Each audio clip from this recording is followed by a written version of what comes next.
Long-range ballistic missiles, like intercontinental ballistic missiles or ICBMs, follow a complex, multi-phase trajectory. Each phase is marked by different velocities, altitudes, and objectives. In this video, we'll break down the three main phases of a ballistic missile's flight: the boost phase, midcourse phase, and reentry phase, each essential for the missile to reach its target. The first phase is called the boost phase, which lasts about 3 to 5 minutes. During this time, the missile's rocket engines ignite and push the missile upwards, out of the Earth's atmosphere.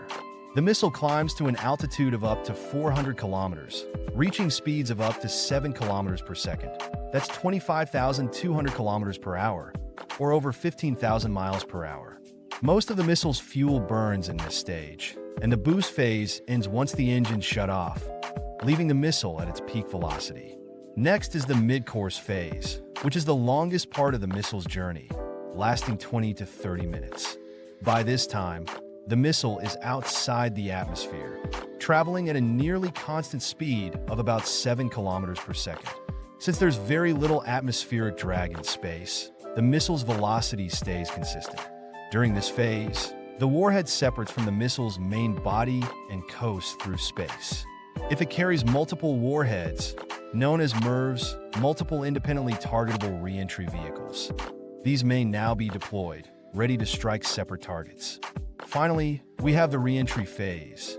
As the warhead descends back into the Earth's atmosphere from heights of up to 1,200 kilometers, it reaches extreme speeds, still traveling between 6 and 7 kilometers per second, even as it encounters intense atmospheric resistance. This generates immense heat as the warhead slows slightly due to air drag, but the velocity remains hypersonic. Within just a few seconds of re-entering the atmosphere, the warhead reaches its target, making interception extremely difficult. To summarize, the missile's trajectory is divided into 3 phases, each defined by varying speeds and altitudes. The boost phase is rapid acceleration, reaching velocities of up to 7 kilometers per second. In the midcourse phase, the missile coasts in space at a constant velocity. And in the final re-entry phase, the missile re-enters the atmosphere at hypersonic speeds. These precise stages ensure the missile reaches its intended target with devastating accuracy.